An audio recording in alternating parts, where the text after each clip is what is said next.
Hello दोस्तों, welcome back to my YouTube channel. हमने 6 practice set देख लिए हैं।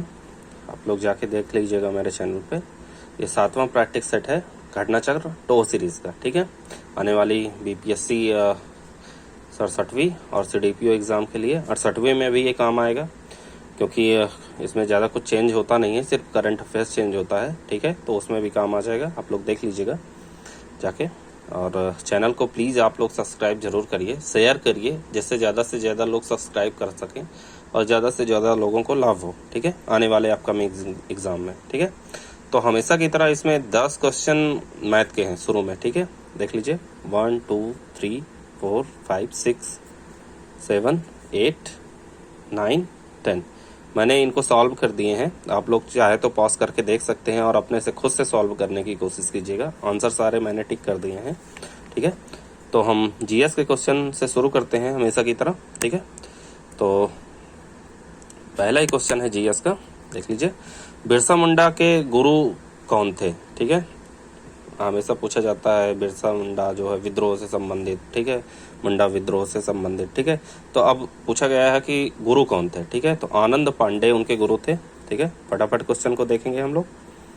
नेक्स्ट है कि वर्ष 1904 में गोल्डन लीग की स्थापना, ठीक है, गोल्डन लीग कब हुई थी? 1904 में। ब्रिटिश का बहिष्कार और स्वदेशी आंदोलन की प्रगति के लिए की गई थी। ठीक है, तो झारखंड में। ठीक है, नेक्स्ट क्वेश्चन है कि बिहार के किस वकील ने असहयोग आंदोलन के समय अपनी लाभप्रद वकालत छोड़ दी थी? ठीक है, तो राजेंद्र प्रसाद। नेक्स्ट क्वेश्चन है कि 1908 के छोटा नागपुर कास्त अधिनियम ने रोक लगाई तो बेट बेगारों पर। ठीक है, किसमें रोक लगाई गई? बेट बेगारों पर रोक लगाई गई। ठीक है, नेक्स्ट क्वेश्चन है गांधी जी द्वारा शुरू किया गया एक साप्ताहिक पत्र हरिजन का प्रथम अंक 11 फरवरी 1933 को निम्न शहरों में से कहाँ प्रकाशित किया गया? तो पूना, वर्तमान जो पुणे है, वहां प्रकाशित किया गया। अगला क्वेश्चन है यज्ञ संबंधी विधि विधानों का पता चलता है? तो ब्राह्मण ग्रंथों से पता चलता है और यजुर्वेद से पता चलता है। नेक्स्ट क्वेश्चन है गुप्त काल में गुजरात, बंगाल, दक्कन एवं तमिल राष्ट्र में स्थित किसके केंद्र से संबंधित थे? ठीक है, जो केंद्र थे ये किससे संबंधित है? तो वस्त्र उत्पादन से संबंधित है। गुप्त काल में कौन कौन से? गुजरात, बंगाल, दक्कन एवं तमिल राष्ट्र। नेक्स्ट है कि गुप्तकालीन रजत मुद्राओं का नाम दिया गया? तो रजत मुद्राएं रूपक नाम दिए गए रजत मुद्राओं को। ठीक है, ये याद रखिएगा। नेक्स्ट क्वेश्चन है निम्नलिखित में से कौन सा सही सुमेलित नहीं है, पूछा है। ठीक है, तो इसमें सारे जो है, इसमें एक सुमेलित नहीं है। चांद बीबी का संबंध अवध से ना होकर अहमदनगर व बीजापुर से था। ठीक है, देख लीजिए। बाकी बहादुर शाह का संबंध गुजरात से था, रजिया सुल्तान का संबंध दिल्ली से, और बाज बहादुर का संबंध मालवा से। कभी कभी मिलान करने के लिए आ जाता है। नेक्स्ट क्वेश्चन है कि निम्नलिखित में से कौन ककोरी कांड से संबंधित नहीं था? तो सूर्यसेन संबंधित नहीं थे, बाकी राम प्रसाद बिस्मिल, राजेंद्र लाहिड़ी, अशफाक उल्ला खां जो है काकोरी कांड से संबंधित थे। ठीक है, जिसे काकोरी एक्शन ट्रेन जो है नाम दे दिया गया। ठीक है, नेक्स्ट क्या है? गांधी जी का चंपारण आंदोलन था, तो वह नील कृषकों की समस्याओं के समाधान हेतु जो है गांधी जी ने चंपारण पे जो है आंदोलन किया था। अगला क्वेश्चन है, एक सेकंड। ठीक है, नेक्स्ट क्वेश्चन देखते हैं कि निम्नलिखित में से कौन सिकंदर के साथ भारत नहीं आया था? ठीक है, तो सिकंदर के साथ कौन भारत नहीं आया था? तो डाइमेकस भारत नहीं आया था, बल्कि नियार्कस, अनेसिक्रिट्स और अरिस्टोब्यूलस जो है भारत आए थे। कौन कौन से? नियार्कस, अनेसिक्रिटस और अरिस्टोब्यूलस, ये तीनों भारत आए थे।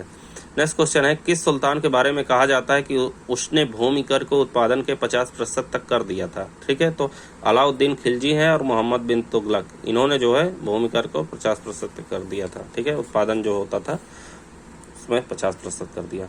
नेक्स्ट है कि गुप्तोत्तर युग में प्रमुख व्यापारिक केंद्र था? तो गुप्तोत्तर युग में प्रमुख व्यापारिक केंद्र कौन था? कन्नौज था। नेक्स्ट है कि सुल्तानी युग में बौद्धों की कौन सी शाखा सबसे प्रभावशाली थी? तो वज्र युग सबसे ज्यादा प्रभावशाली थी। कब? सुल्तानी युग में। ठीक है, नेक्स्ट है कि निम्नलिखित में से किस राजवंश के अभिलेख से इस परंपरा का समर्थन होता है कि लुम्बिनी शाक्यमुनि बुद्ध का जन्म स्थान था? ठीक है, तो मौर्य। मौर्य राजवंश के अभिलेख से जो है पता चलता है कि जो है लुम्बिनी शाक्य मुनि बुद्ध का जन्म स्थान था। नेक्स्ट है कि किस प्रसिद्ध पुस्तक फाउंडेशन ऑफ इंडियन कल्चर के लेखक कौन है? तो श्री अरविंदो है। ठीक है। नेक्स्ट क्वेश्चन है कि निम्नलिखित में से कौन सा एक सही सुमेलित है? तो ठीक है, ये सही सुमेलित है। फ्रैंक मॉरिस का संबंध जवाहरलाल नेहरू ए बायोग्राफी से है। ठीक है। नेक्स्ट क्वेश्चन है कि भारत विभाजन के लिए मोहम्मद अली जिन्ना को सर्वाधिक उत्तरदायी किसने ठहराया? तो लॉर्ड माउंटबेटन। ठीक है, लॉर्ड माउंटबेटन ने सर्वाधिक जिम्मेदार जिन्ना को ठहराया था। अगला क्वेश्चन है कुतुबुद्दीन ऐबक को किस स्थान पर दफनाया गया? तो उसे लाहौर में दफनाया गया। ठीक है, याद रखिएगा। नेक्स्ट क्वेश्चन है सल्तनत काल में अमीर ए आखुर का तात्पर्य था? तो अमीर आखुर का तात्पर्य कैसा था? अस्तसाला का अध्यक्ष। नेक्स्ट क्वेश्चन है फिरोज शाह तुगलक ने अशोक के कितने स्तंभों को दिल्ली लाया था? ठीक है, तो फिरोज शाह तुगलक ने अशोक के स्तंभों को 2 स्तंभों को दिल्ली लाया था। ठीक है। नेक्स्ट क्वेश्चन है निम्नलिखित में से तुगलक वंश का अंतिम सुल्तान था? तो तुगलक वंश का अंतिम सुल्तान कौन था? नसरुद्दीन मोहम्मद महमूद शाह। ठीक है। नेक्स्ट है कि मेगास्थनीज ने भारतीय समाज को विभक्त किया था? तो 7 भागों में भारतीय समाज को विभक्त किया था। ठीक है। निम्नलिखित में से किसका नाम ताम्रवती था? ताम्रवती किसका नाम था? आहड़ का। ठीक है। नेक्स्ट क्वेश्चन है निम्नलिखित में से किस चालुक्य शासक की रानी ने विरूपाक्ष मंदिर का निर्माण कराया था? तो विक्रमादित्य द्वितीय की जो है रानी ने विरूपाक्ष मंदिर का निर्माण कराया था। देख लीजिएगा, बहुत इंपॉर्टेंट क्वेश्चन है। निम्नलिखित लौह अयस्कों में से बैलाडीला में किसका खनन होता है? तो बैलाडीला में हेमेटाइट का खनन होता है। नेक्स्ट है कि यूरेनस सूर्य के चारों ओर एक परिक्रमा में लेता है? तो कितना समय लेता है? 84 वर्ष समय लेता है। ठीक है। नेक्स्ट है बिहार राज्य जो विभाजन से पूर्व था में कितने औद्योगिक क्षेत्र विकास प्राधिकरण थे? तो 6 थे। कौन कौन से? आदित्यपुर, बोकारो, पटना, रांची, दरभंगा और मुजफ्फरपुर। ठीक है। नेक्स्ट क्वेश्चन है झीलों के अध्ययन को क्या कहते हैं? तो झीलों के अध्ययन को लिम्नोलॉजी कहते हैं। आप लोग और जो अध्ययन है विज्ञान में तो उनके अध्ययन को क्या कहते हैं ये जरूर पढ़ लीजिएगा। ठीक है। नेक्स्ट क्वेश्चन है एक ही तापमान वाले स्थान को जोड़ने वाली काल्पनिक रेखाएं कहलाती हैं? तो समताप रेखाएं आइसोथर्म कहलाती हैं। ठीक। नेक्स्ट है कि किलिमंजारो है। किलिमंजारो क्या है? एक आग्नेयगिरी यानी वल्केनो है। ठीक है, कमेंट करके बताइए किलिमंजारो कहाँ है। ठीक है, किलिमंजारो कहाँ स्थित है। नेक्स्ट है कि कालागढ़ बांध किस नदी पर बना हुआ है? तो कालागढ़ बांध जो है रामगंगा नदी पर बना हुआ है। नेक्स्ट है कि निम्नलिखित में से कौन नदी दक्षिण बिहार की नदी नहीं है? तो महानंदा जो है दक्षिण बिहार की नदी नहीं है। आप लोग बताइए कि महानंदा कहाँ की नदी है। नेक्स्ट है केप वर्डे लिखा है। केप वर्डे हम लोग पढ़ते हैं। एक द्वीप समूह है जो अवस्थित है? तो वो अटलांटिक महासागर में अवस्थित है। केप वर्डे जो है द्वीप है आइसलैंड, तो वो जो है अवस्थित है कहाँ? अटलांटिक ओशन में। ठीक है। अगला क्वेश्चन है कि भारत के निम्नलिखित में से किस राज्य में नीलगिरी बायोस्फीयर रिजर्व जैव मंडल आगार का विस्तार नहीं है पूछा है? तो आंध्र प्रदेश में नहीं है, बाकी देख लीजिए तमिलनाडु में है, कर्नाटक में है, केरला में है नीलगिरी बायोस्फीयर रिजर्व का। ठीक है। अगले क्वेश्चन की तरफ बढ़ते हैं। निम्नलिखित ये सुमेलित करना है सूची 1 को सूची 2 से। तो देखिए लूनोज जो द्वीप है वो कहाँ अवस्थित है? प्रशांत महासागर में। याद रखिएगा। मेडागास्कर जो है मेडागास्कर हिंद महासागर में, ग्रीनलैंड स्थित है अटलांटिक महासागर में, और बैफिन द्वीप जो है आर्कटिक महासागर में। ठीक। अगला क्वेश्चन की तरफ बढ़ते हैं। निम्नलिखित नदियों में से कौन से मकर रेखा को 2 बार क्रॉस करती है? ठीक है, तो ये नदी काफी इंपॉर्टेंट है। ये लिम्पोपो नदी है, ये मकर रेखा को 2 बार क्रॉस करती है। ठीक है। अगला क्वेश्चन है कि कौन सा सुमेलित नहीं है? तो इसमें सारे सुमेलित हैं। देख लीजिए चैलेंजर जो है जो महासागर गर्त है, गर्त मतलब क्या होता है? खाई होती है जो बहुत ज्यादा मतलब गहरा होता है जहाँ पे। तो चैलेंजर कहाँ है? उत्तरी प्रशांत महासागर में। आल्ड्रिक कहाँ है? दक्षिणी प्रशांत महासागर में। सुंडा कहाँ है? उत्तर अटलांटिक महासागर में। और नायरेस कहाँ है? दक्षिण अटलांटिक महासागर में। मैपिंग को बहुत अच्छे से पढ़िए क्योंकि मैपिंग से बहुत सारे क्वेश्चन पूछे जाते हैं। अगला क्वेश्चन है जब किसी देश की 0 से 14 और 15 से 44 आयु समूह की जनसंख्या लगभग समान है तो जनसंख्या की वृद्धि को कहा जाता है, तो उसको शून्य वृद्धि कहा जाता है। ठीक है, नेक्स्ट क्वेश्चन है कौन सा कथन सही है। ठीक है, तो इसमें हिमालय की उत्पत्ति तैथिस सागर के संपीड़ित होने के परिणाम स्वरूप हुई। ठीक, बहुत आसान सा क्वेश्चन था। निम्नलिखित में से सबसे अधिक यूरेनियम भंडार कहाँ पाए जाते हैं। तो देखिए, अगर क्वेश्चन में पूछा है कि सबसे अधिक कहाँ पाए जाते हैं, तो जो ऑप्शन दिया हुआ है इसमें से हमें देखना है, तो कनाडा और कजाकिस्तान में पाए जाते हैं। वैसे ऑस्ट्रेलिया में जो है सर्वाधिक पाए जाते हैं, उसके बाद कजाकिस्तान, फिर कनाडा में। ठीक है, तो 28% जो है ऑस्ट्रेलिया में पाए जाते हैं, ये याद रखिएगा। अगर ऑस्ट्रेलिया में ऑप्शन हो तो ऑस्ट्रेलिया लगाइएगा। ठीक है, अगला क्वेश्चन है कि भूमध्य सागरीय जलवायु वाले प्रदेश पाए जाते हैं। तो भूमध्य सागरीय जलवायु वाले प्रदेश 30 से 40 डिग्री अक्षांश के मध्य महाद्वीपों के पश्चिमी भागों में पाए जाते हैं। ठीक है, निम्नलिखित में से कौन सी धारा प्रशांत महासागर से संबंधित नहीं है, पूछा है। तो मोजाम्बिक धारा प्रशांत महासागर से संबंधित नहीं है, बाकी पेरू की धारा, कैलिफोर्निया धारा, आयोशियो की धारा ये प्रशांत महासागर से संबंधित है। आप लोग कमेंट करके बताइए कि प्रशांत महासागर की धाराएं कौन कौन सी है। ठंडी धाराएं, गर्म जल धाराएं, ये सारी याद रखना है। ठीक है, क्वेश्चन जरूर पूछा जाता है हर एक एग्जाम में। नेक्स्ट है विश्व की सबसे बड़ी अवरोधक प्रवाल भित्ति, तो यह ऑस्ट्रेलिया के पूर्वी तट पे है। ठीक है, ऑस्ट्रेलिया के पूर्वी तट पे स्थित है, जिसे कोरल सी कहते हैं। ठीक है, कोरल सागर में। ठीक है, नेक्स्ट है कि निम्नलिखित पर्वतों में किसका निर्माण एक महासागरीय और एक महादेशीय पट्टिका के अभिसरण से हुआ है। तो एंडीज पर्वत और रॉकी पर्वत। ठीक है, इसका जो है महादेशीय देशीय पट्टिका के अभिसरण से हुआ है। नेक्स्ट है आइंस्टीन को नोबेल प्राइज किस कार्य पर मिला। ठीक है, ये तो क्वेश्चन हम जानते हैं कि नोबेल प्राइज आइंस्टीन को दिया गया, लेकिन किस वजह से दिया गया। तो प्रकाश विद्युत प्रभाव के कारण जो है उन्होंने खोज की थी, तो जिसके कारण उन्हें नोबेल प्राइज दिया गया। अगला क्वेश्चन है नीला थोथा रासायनिक रूप से है, क्या है। कॉपर सल्फेट, कक्षा 10-11 में हम लोग पढ़े होंगे। ठीक है, तो उसका रासायनिक रूप क्या है, कॉपर सल्फेट। अपमार्जक क्या है, डिटर्जेंट, साबुन होता है। ठीक है, नेक्स्ट क्वेश्चन है लौंग एक मसाला पौधे के किस भाग से प्राप्त होता है। जो हम लोग लौंग यूज करते हैं, ठीक है, खाने में या जो है हाँ पकवान बनाने में यूज करते हैं, बस और सारे लोग पान मसाला में यूज करते हैं, तो वो कहाँ से होता है। तो वो फूल की कली होती है। ठीक है, लौंग जो है वो याद रखिएगा। हाँ, नेक्स्ट क्वेश्चन है हड्डियों की पढ़ाई। ठीक है, जैसे कोई मान लीजिए डॉक्टर है, वो हड्डियों की पढ़ाई करना चाहता है, तो विज्ञान के किस शाखा के अंतर्गत आती है। तो ऑस्टियोलॉजी के अंतर्गत।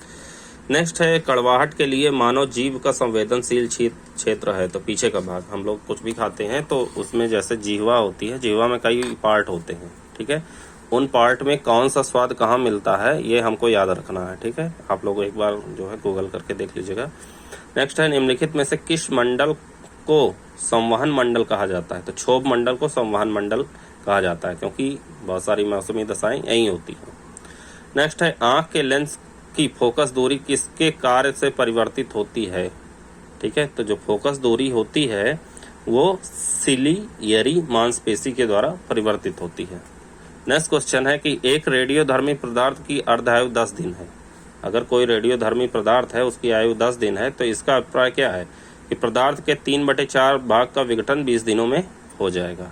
ठीक, अगला क्वेश्चन है निम्नलिखित में से कौन सा युग्म सही सुमेलित नहीं है। ठीक है, तो इसमें सी सुमेलित नहीं है। विटामिन ई का संबंध जो है रतौंधी से है, ना कि गठिया से। ठीक है, विटामिन डी का संबंध सुखंडी से है। विटामिन सी का संबंध मसूड़ों में खून आना से है। B1 का संबंध बेरी से है। ठीक है, याद रखिएगा। अगला क्वेश्चन है कि निम्नलिखित में से कौन सा युग्म सही सुमेलित नहीं है। ठीक है, तो इसमें भी ऑप्शन सी सही सुमेलित नहीं है। आलू का संबंध सूर्या से है, ना कि अलसी का संबंध। सरसों का संबंध वरुणा से है। मटर का संबंध सपना से है और मूंगफली का संबंध कौशल से है। ये देखिए सारी फसल की प्रजातियां हैं। ठीक है, ये याद रखिएगा। फसल प्रजाति के भी क्वेश्चन पूछ लेते हैं। जिन पौधों के बीजों का विकास अंडाशय के भीतर होता है क्या कहलाते हैं। एंजियोस्पर्म कहलाते हैं। ठीक है, क्या पौधों के बीजों का विकास अंडाशय के भीतर, जैसे आम। ठीक है,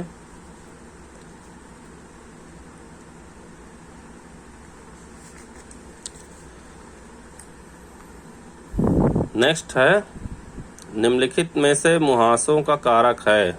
मुहासों का कारक क्या है? स्ट्रेफाइलोकोकाई बैक्टीरिया। स्ट्रेफाइलोकोकाई बैक्टीरिया। मुहासों का कारक क्या है? हम लोगों के चेहरे पे जो चेहरे पे मुहासे निकलते हैं, तो ये स्ट्राफाइलोकोकाई बैक्टीरिया है इसका कारण। ठीक है, नाम ही इतना हार्ड है। ठीक है, अगला क्वेश्चन है कि जंतु के शरीर को ढकने अथवा बाहर रक्षा प्रदान करने वाले ऊतक कहलाते हैं, तो एपिथीलियमी ऊतक कहलाते हैं। नेक्स्ट क्वेश्चन है कि कौन सा कथन असत्य है? असत्य पूछा है, तो इसमें देखिए 2 कथन असत्य हैं। बाकी सत्य कथन हम देखते हैं। जीवों का वर्गीकरण उनके विकास से संबंधित है, ये सत्य है। और द्विपद नाम पद्धति जीवों की सही पहचान में सहायता करती है, ये भी सत्य है। अगला क्वेश्चन है, इलेक्ट्रोलाइटिक सेल क्या बदलता है? तो इलेक्ट्रोलाइटिक सेल जो है विद्युत ऊर्जा को रासायनिक ऊर्जा में बदल देता है। नेक्स्ट है, निम्नलिखित में से कौन सा कैल्शियम का अयस्क है? तो ये सारे जो है कैल्शियम के अयस्क हैं, जिप्सम, डोलोमाइट, फास्फोराइट और फ्लोरोस्पार। ठीक है, एल्यूमिनियम सल्फेट का रासायनिक सूत्र है Al2SO4 थ्राइस। ये बचपन में बहुत याद किए हैं, कक्षा 9-10 में। ठीक, नेक्स्ट क्वेश्चन है, जल की अस्थायी कठोरता को दूर करने के लिए किस यौगिक का प्रयोग किया जाता है? तो सोडियम कार्बोनेट का प्रयोग किया जाता है। ठीक, अगला क्वेश्चन देखते हैं, किस तापमान पर पानी का घनत्व सबसे अधिक होगा? तो 4 डिग्री सेंटीग्रेड पे। ठीक है, याद रखिएगा। अगला क्वेश्चन है, सूर्य को देखने के लिए किस यंत्र का प्रयोग किया जाता है? तो हेलियोस्कोप का प्रयोग किया जाता है। नेक्स्ट है, पृथ्वी की सतह पर पलायन वेग लगभग कितना है? ठीक है, तो पलायन वेग है 11.2 किलोमीटर प्रति सेकेंड। नेक्स्ट है, किस रंग की तरंग दैर्घ्य सबसे कम होती है? तो बैगनी रंग की, पढ़े होंगे कक्षा 10-11 में। नेक्स्ट है, निम्नलिखित में से किस एक का अपने प्रभाव में सर्वाधिक स्फीतिकारी होने की संभावना है? तो बजट घाटे के वित्तीयन के लिए नई मुद्रा का सृजन अगर किया जाता है तो स्फीतिकारी हो जाती है। ठीक है, इसकी संभावना ज़्यादा हो जाती है। अगला क्वेश्चन है, प्लान्ड इकोनॉमी फॉर इंडिया के लेखक कौन है? कि एम विश्वेश्वरैया। ठीक है, याद रखिएगा, पूछा जाता है क्वेश्चन।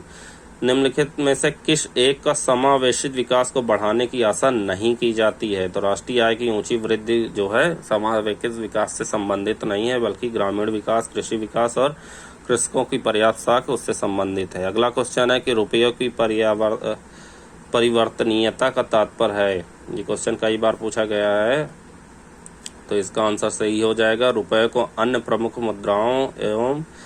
प्रमुख मुद्राओं को रुपयों में मुक्त रूप से परिवर्तित कर देने की अनुमति। ठीक है, अगला क्वेश्चन है कि भारत माला परियोजना से भारत का निम्न में से कौन सा इंफ्रास्ट्रक्चर क्षेत्र संबंधित है? तो सड़क इंफ्रास्ट्रक्चर क्षेत्र जो है उससे संबंधित है।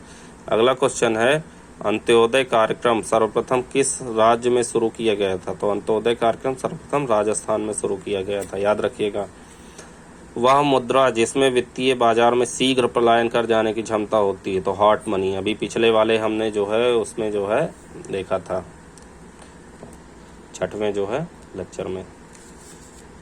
अगला क्वेश्चन है, वित्तीय वर्ष 2021-22 के लिए बिहार सरकार का कुल बजट अनुमान कितना है? तो ये है 2,18,302.70 करोड़ रुपए, याद रखिएगा। नेक्स्ट है कि 2021-22 में बिहार सरकार के बजट में राजकोषीय घाटा जीडीपी का प्रतिशत कितना है? 2.97, पूछा जा सकता है क्वेश्चन।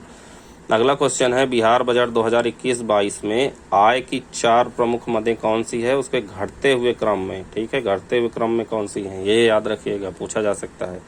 तो घटते हुए क्रम में केंद्रीय करों में राज्य का हिस्सा, केंद्र सरकार से सहायता अनुदान, राज्य सरकार के कर राजस्व और लोक ऋण। ठीक है, चलिए नेक्स्ट क्वेश्चन की तरफ हम लोग बढ़ते हैं।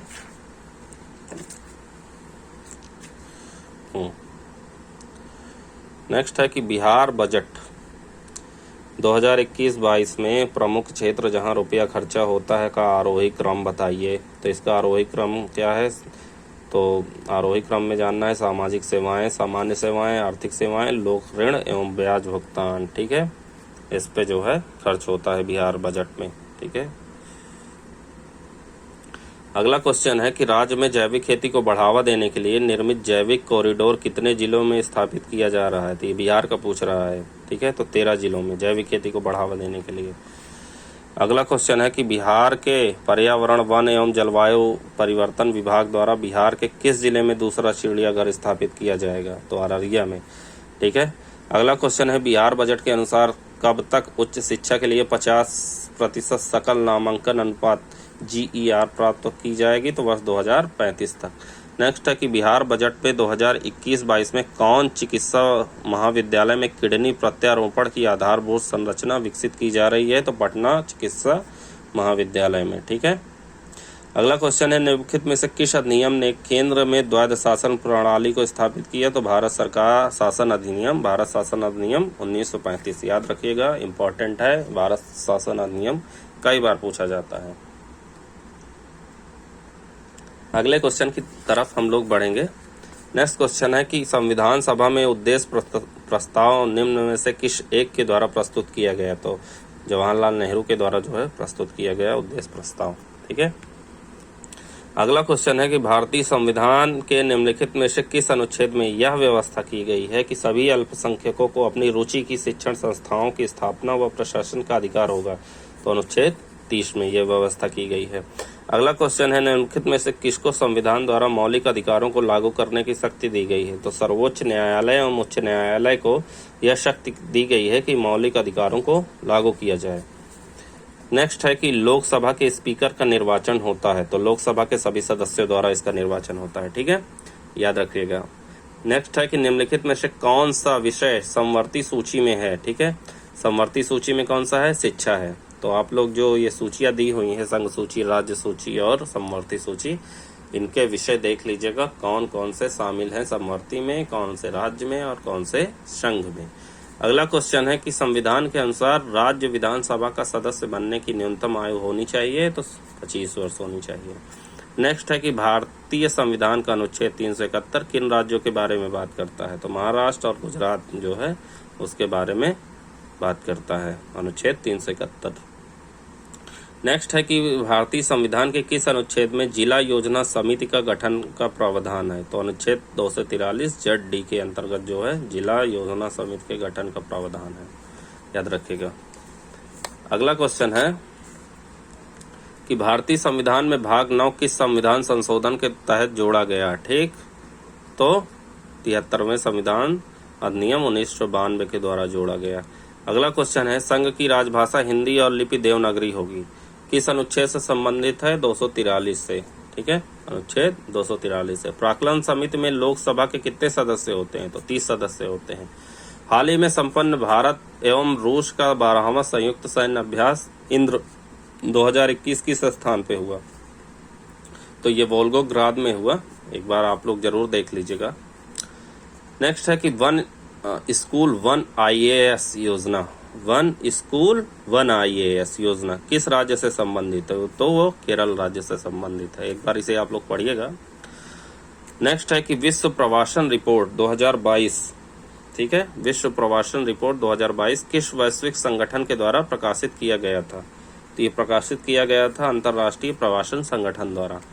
नेक्स्ट है कि स्कूल नवाचार दूत प्रशिक्षण कार्यक्रम की शुरुआत निम्नलिखित में से किस दिनांक को किया गया। तो 16 जुलाई 2021 को किया गया। अगला क्वेश्चन है अपनी धरोहर अपनी पहचान, अपनी धरोहर अपनी पहचान किस राज्य सरकार द्वारा लागू करने का निर्णय किया गया। तो उत्तर प्रदेश सरकार द्वारा। अगला क्वेश्चन है 15 अगस्त 2021 को प्रधानमंत्री नरेंद्र मोदी ने विभिन्न योजनाओं के तहत गरीबों को फोर्टिफाइड चावल उपलब्ध कराने की घोषणा की गई।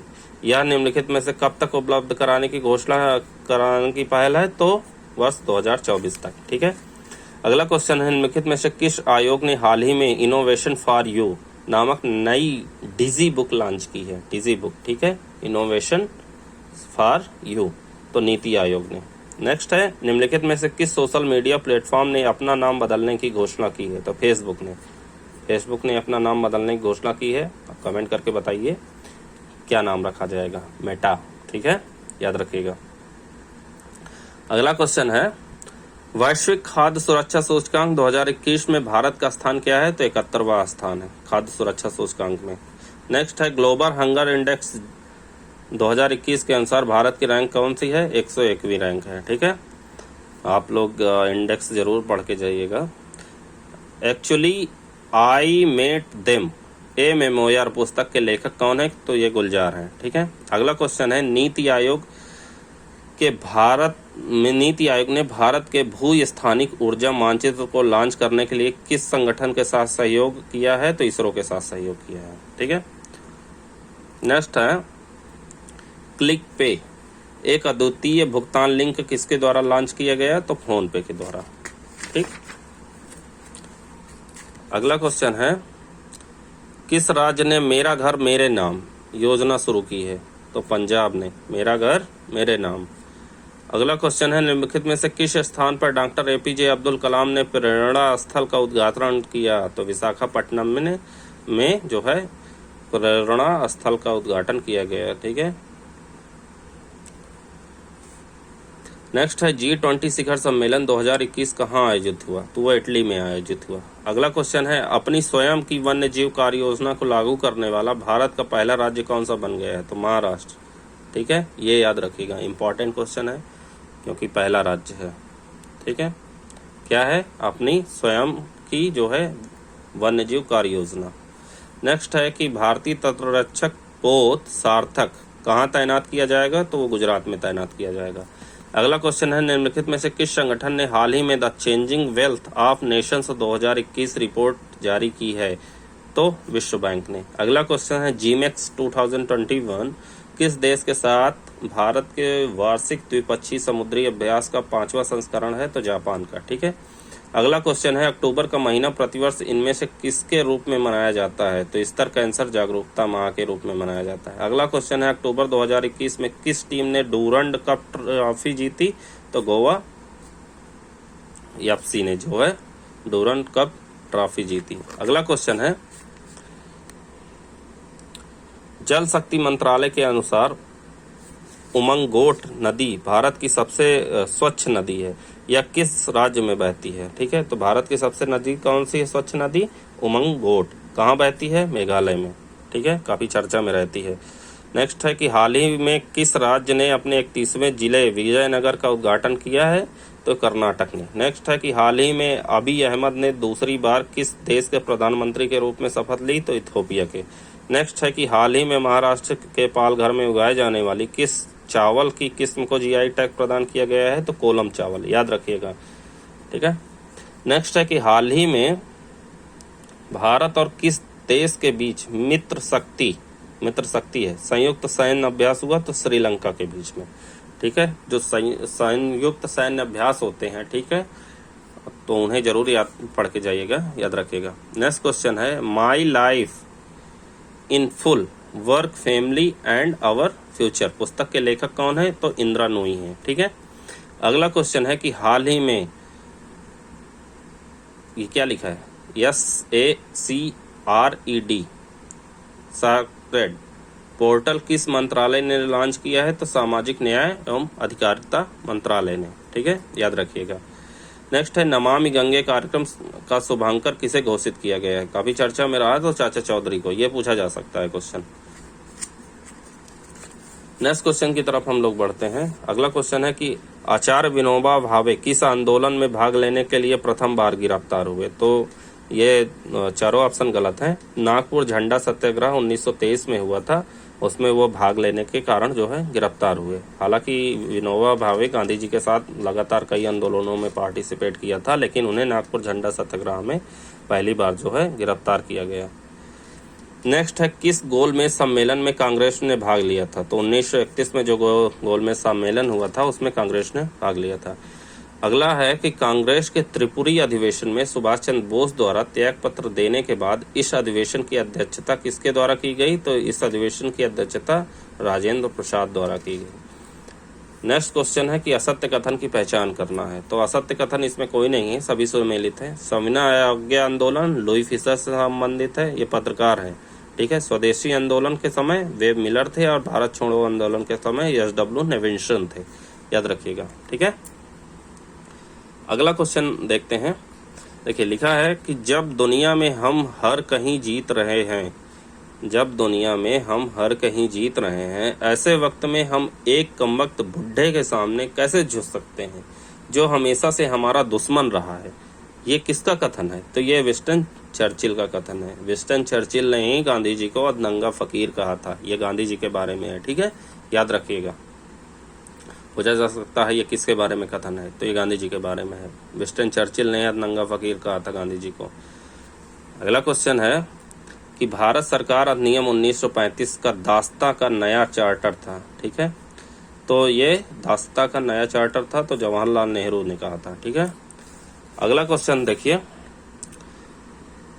वर्ष 1920 में निम्नलिखित में से किसने अपना नाम परिवर्तित करके स्वराज सभा रख लिया था? तो all India home rule league ने अपना नाम जो है परिवर्तित करके स्वराज, देखिए all India home rule league पहले था, ठीक है। 1920 में इन्होंने नाम परिवर्तित करके स्वराज सभा रख लिया, ठीक है। नेक्स्ट क्वेश्चन है, किस महापुरुष ने मैजनी, गैरीबाल्डी, शिवाजी तथा श्री कृष्ण की जीवनी लिखी?